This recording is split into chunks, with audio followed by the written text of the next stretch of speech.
तो हेलो दोस्तों, स्वागत है एक बार फिर से क्लास 9th के मैथ में चैप्टर दूसरे में। इसमें सबसे पहले इंट्रोडक्शन देख लेते हैं। बहुपद। बहुपद होता क्या है? बहुपद आपको किसी भी क्लास में पढ़ते हैं। बहुपद होता क्या है? तो बहुपद, सबसे पहले इसका डिफिनीशन जानते हैं। बहुपद व्यंजक जिसमें एक से अधिक पद हों को बहुपद कहेंगे। ऐसा व्यंजक, कोई भी व्यंजक हो, यदि आप कहीं भी बहुपद पढ़ते हैं, 6 में पढ़े, 7 में पढ़े, 8 में पढ़े, जो भी कहीं भी पढ़े, तो ऐसा व्यंजक जिसमें क्या हो, एक से अधिक पद हो, मतलब ax प्लस b, इसमें कितने पद हैं? 2 पद हैं। तो एक से अधिक पद हों, मतलब ax कहते हैं तो क्या है? सिंगल पद है। लेकिन जब एक से अधिक पद होंगे तो उसे क्या कहेंगे? बहुपद कहेंगे। इसको हम अंग्रेजी में पॉलिनॉमियल, पॉली मतलब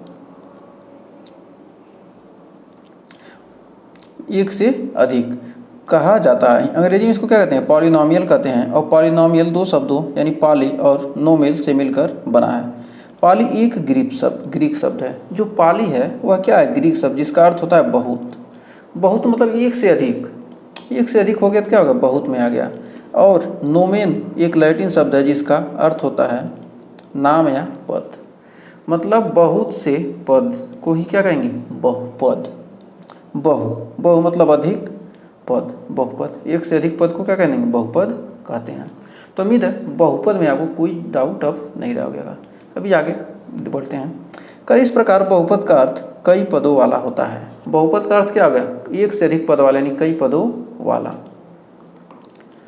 फिर बहुपद की परिभाषा कह सकते हैं कि चर तथा गुणांक वाला वैसा व्यंजक जिसमें गणित की मूल संक्रियाएं जैसे योग, घटाव, गुणा आदि समाहित हो तथा उसके चर के घात केवल धनात्मक पूर्ण संख्या हो, बहुपद कहलाता है। बहुपद कब कहेंगे? जब क्या हो? चर की घात, जो चर दिया है उसकी घात क्या होना चाहिए? पूर्णांक होना चाहिए, ऋणात्मक नहीं होना चाहिए। घात क्या होना चाहिए? भिन्न में नहीं होना चाहिए। धन ऋण हो चलेगा घात, लेकिन क्या होना चाहिए? भिन्न में नहीं होना चाहिए। तो चर तथा गुणांक वाला वैसा व्यंजक जिसमें क्या हो? गणित की मूल संक्रिया, जोड़, घटाना, गुणा, भाग कुछ भी हुआ हो, लेकिन उसके चर के घात में केवल क्या हो? धनात्मक पूर्णांक संख्या हो, बहुपद कहलाता है। इसका अर्थ है कि एक व्यंजक जिसमें चर और गुणांक हो, जिसमें क्या होगा? चर होगा, गुणांक होगा, उसे क्या करेंगे? बहुपद करेंगे। या गणित की मूल संक्रिया जोड़, घटाना, गुणा, भाग आदि समाहित हो, जोड़, घटाना, गुणा, भाग है तब भी कर देंगे। और तथा व्यंजक के चर के घात केवल धनात्मक पूर्ण संख्या, जो चर के घात हैं, जैसे एग्जाम्पल में 2x, x का पावर 1 है, और 2 में क्या है? 2 में क्या है? चर x का पावर 0 है, तो यानी घात क्या है? पूर्णांक है। 0 भी क्या है? पूर्णांक है। 3x plus 2, x square plus x square plus x plus 7, ये सब क्या है? बहुपद है। कर अब बहुपद होने के कुछ प्रतिबंध। बहुपद कब होगा? यदि व्यंजक जिसमें कोई चर हर के रूप में है, बहुपद नहीं होता है। कोई चर क्या दे दिया? हर के रूप में दे दिया, तो क्या करेंगे? उसे बहुपद नहीं कहेंगे। 1/x दे दिया तो इसे क्या कह सकते हैं? बहुपद नहीं कह सकते। 2/x दे दिया तो इसे भी क्या कह सकते हैं? बहुपद नहीं कह सकते। 1/x-2 दे दिया तो इसे भी बहुपद नहीं कह सकते। अगर व्यंजक जिसमें किसी चर का घात ऋणात्मक हो, बहुपद नहीं कहलाता है। चर की घात हमने 20 के पीछे मैंने कह दिया ऋणात्मक हो, मतलब पूर्ण संख्या होना चाहिए, पूर्णांक नहीं, पूर्ण संख्या होना चाहिए। घात क्या होना चाहिए? पूर्ण संख्या। तो क्या होना चाहिए? ऋणात्मक। घात ऋणात्मक है तब भी क्या कहेंगे? बहुपद नहीं कहेंगे। लेकिन 1/8x एक बहुपद है, क्योंकि क्या है? जो ये चर है भिन्न के रूप में नहीं है, लेकिन क्या है? जो अचर राशि है वो भिन्न के रूप में होगा चलेगा, लेकिन क्या होना चाहिए? चर क्या होना चाहिए?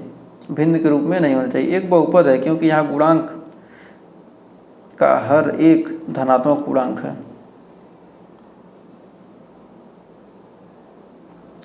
फिर आगे बढ़ते हैं। कर अब बहुपद में चर तथा अचर। बहुपद में जो क्या है? चर है, अचर दोनों होते हैं।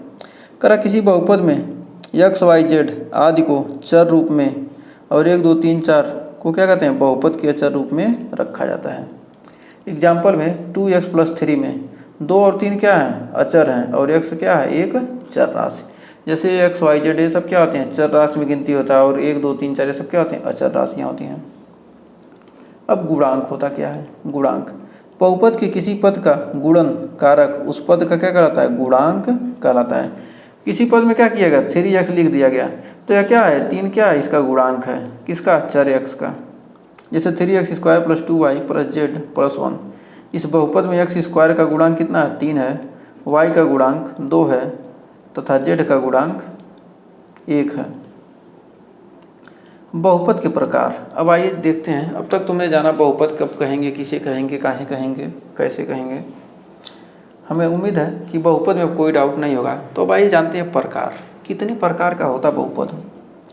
बहुपद में विद्यमान पदों की संख्या के अनुसार पद को वर्गीकृत किया जा सकता है। मतलब बहुपद में क्या होंगे? जो पद हैं उनके हिसाब से क्या करते हैं? बता सकते हैं। मतलब केवल कितना पदी बहुपद है? एक पदी है, द्विपदी है, त्रिपदी है। तो जैसे पद होते हैं, जो एक पद रहेगा क्या होगा? एक पदी, 2 रहेगा तो द्विपदी, 3 रहेगा त्रिपदी, 4 रहेगा चतुष्पदी, 5 रहेगा तो पंचपदी। ऐसे ही बढ़ते जाते हैं बहुपद में। तो देखिए क्या दिया है यहाँ पर? बहुपद की घात पूछ रहा। देखिए 5x² + y³ + 2। तो इसमें घात जो x² है, मतलब किस x² क्या, इसी को क्या कहेंगे? घात कहे हैं। x² को क्या कहा गया? घात कहा गया। y का घात जो है, y का जो पावर है, किसी संख्या का जो पावर होता है उसी को क्या कहते हैं? घात। अब पद ये 5x + y³ + 2 है, तो ये क्या? 1 2 3। तो इसमें कितने पद हैं? एक त्रिपद बहुपद है। इसमें क्या है? 3 पद है, तो इस बहुपद को क्या कहेंगे? त्रिपद बहुपद। एक पदी क्या कहते हैं? मोनोनामियल। व्यंजक जिसमें केवल एक पद होते हैं को एक पदी कहा जाता है। जैसे 2x 2xy, मतलब प्लस माइनस से जुटाना हो, एक ही में क्या हो? कुछ भी हो, 3xy z a b c d, इतना कुछ भी हो, लेकिन बीच में यदि प्लस आ गया, +5 आ गया, तो क्या आ गया? इसमें 2 पद हो गए। ये क्या? एक पदी हो गया जिसमें सिंगल हो। और द्विपदी बीजगणितीय व्यंजक जिसमें 2 पद हों को द्विपदी कहा जाता है। जैसे 2x + y, चूँकि दिए गए व्यंजक में क्या है? केवल 2 पद हैं, तो 2x और y। या 2x² + 3, या 3x + 5y, 5z² + 5 आदि, ये सब क्या है? द्विपदी बहुपद के क्या है? उदाहरण है। अब बढ़ते हैं त्रिपदी। त्रिपदी बहुपद किसे कहेंगे? बीजगणितीय व्यंजक जिसमें 3 पद हों को त्रिपद कहा जाता है। इसमें क्या हो? 1 ना हो, 2 ना हो, 3 हो। जैसे क्या होगा? 3x + y + 5, इसमें 3 पद हो गए। या 2x + 3y + z, इसमें भी 3 हो गए। 5x + 5 + y, इसमें भी क्या हो गए? 3 पद हो गए। तो ऐसे बहुपद को क्या कहते हैं? त्रिपदी बहुपद कहा जाता है। उसी प्रकार बीजगणितीय व्यंजक जिसमें 4 पद हों को चतुष्पद और जिसमें 5 पद हों को पंचपद बहुपद कहा जाता है। तो उम्मीद है इसमें कोई डाउट आपको नहीं होगा। अब पद और घात के बारे में जानते हैं। पद किसे कहते हैं? घात किसे कहते हैं? पहला चैप्टर आपको जब मिलेगा तो क्या होगा? पूछेगा ज़रूर कि पद कौन है, घात कितने हैं। तो क्या है इसमें? क्या है? 3x², ये क्या है? स्क्वायर क्या? 2 है, एक घात है। इसमें भी 3 घात है, y का 3 घात है। और ये सब क्या है? पद है, 1 2 3। तो एक त्रिपद बहुपद है। किसी बहुपद में चर का पावर उसकी घात कहा जाता है। चर का जो पावर है, जैसे x² दे दिया या y³ दे दिया, ये क्या है? चर की जो पावर है, इसी को क्या कहते हैं? घात, एक्सपोनेंट कहा जाता है। तथा किसी बहुपद में पदों को उसका पद कहा जाता है। बहुपद में जो क्या है? जो पद है, 1 2, ये सब क्या है? पद हैं, इनको पद कहा जाता है। और दिए गए बहुपद में 3 पद है, 3x² y³ व 2। इस बहुपद में क्या है? 3 पद हैं। बहुपद में अधिकतम घात 3 है, अतः यह एक त्रिघाती बहुपद है। अब घात इसमें क्या है? सबसे ज़्यादा घात क्या है? यहाँ पर स्क्वायर है, यहाँ पर क्यूब है, तो सबसे बड़ा घात कितना है? 3 है, तो इसे क्या कहेंगे? त्रिघात बहुपद कहेंगे। फिर आइए आगे बढ़ते हैं। ऐसा व्यंजक जिसमें केवल एक पद हो, एक पदी कहलाते हैं, और जिसमें एक से अधिक पद हो, बहुपद कहलाते हैं। एक पद रहेगा तो एक पदी, और एक से अधिक रहेगा तो क्या कहेंगे? बहुपद कह सकते हैं, या द्विपदी या त्रिपदी बहुपद कहेंगे। अब अचर बहुपद होता क्या है? अचर बहुपद क्या होता है? जिसमें चर नहीं होगा। मान लिया 2 दे दिया, 5 दे दिया, 7 दे दिए। बहुपद है लेकिन क्या है, अचर बहुपद है। इसमें क्या है, x है, x जुटा हुआ है, x का पावर 0 का मान 1 हो गया, तो यानी 7x का पावर 0 है, यानी 7 ही है। इसे क्या कहेंगे, ऐसे बहुपद को अचर बहुपद कहते हैं, जिसे ऐसे बहुपद को अचर बहुपद कहा जाता है। अब शून्य बहुपद, जीरो बहुपद किसे कहेंगे, जीरो भी क्या एक बहुपद है, इसे शून्य बहुपद कहा जाता है। ये जो शून्य संख्या है ये क्या है, इसे जीरो बहुपद कहा जाता है या शून्य बहुपद कहा जाता है।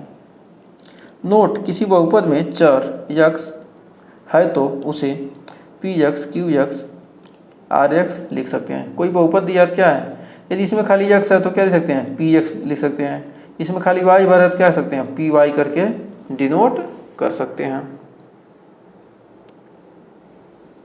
अब आइए देखते हैं बहुपद की घात। बहुपद की घात किसे कहते हैं, किसी बहुपद में चर की अधिकतम घात वाले पद के घातांक को बहुपद की घात कहता है। कोई चर दिया है, उसमें क्या हो, सबसे अधिकतम घात जहाँ पर होगा उसी क्या कहेंगे, उस बहुपद की घात करने से 4x का पावर 2 प्लस x प्लस 3, यहाँ पर 1 है, यहाँ पर 0 है, तो सबसे बड़ा घात कितना है, x का पावर 2, तो क्या है बहुपद की घात कितनी हो जाएगी, 2 हो जाएगी। qx बराबर दिया 5x प्लस y, तो इसमें बहुपद की घात कितना है, यहाँ पर भी एक ही पावर है, यहाँ पर भी एक ही है, तो क्या इन्हें जोड़ देंगे, जोड़ेंगे नहीं, जब क्या होगा, ऐसे कहता है x का पावर 2 y का पावर 3, तो क्या होता है 3 2 5, मतलब इस क्या है 5 घात वाला है। यदि किसी बहुपद की घात 1 है तो ऐसे बहुपद को रैखिक बहुपद कहते हैं। यदि कोई बहुपद दिया है, दे दिया 3x प्लस y, इसे क्या कहेंगे, रैखिक बहुपद कहेंगे। जब घात 1 होगा तो इसे रैखिक बहुपद भी कहते हैं। तो ये थे कुछ बहुपद से संबंधित परिभाषाएं जो आपके चैप्टर में यूज होने वाले हैं। यदि आप 9th में पढ़ते हैं तब भी, 8th में पढ़ते हैं, 6th में पढ़ते हैं, 7th में पढ़ते हैं, ये आगे आपको काम देगा ही, 12th में भी आपको मिलेगा। तो हमें उम्मीद है इस वीडियो में कोई दिक्कत नहीं होगा, इस टॉपिक में कोई दिक्कत नहीं होगा बहुपद में। यदि कोई डाउट होगा तो कमेंट में ज़रूर बताएगा, उसे हम ज़रूर दूर करने की कोशिश करेंगे। अगर वीडियो पसंद आया तो वीडियो को लाइक, शेयर और चैनल पर पहली बार विजिट किया है चैनल को सब्सक्राइब ज़रूर करें। तो मिलते हैं नेक्स्ट वीडियो में, तब तक के लिए टेक केयर।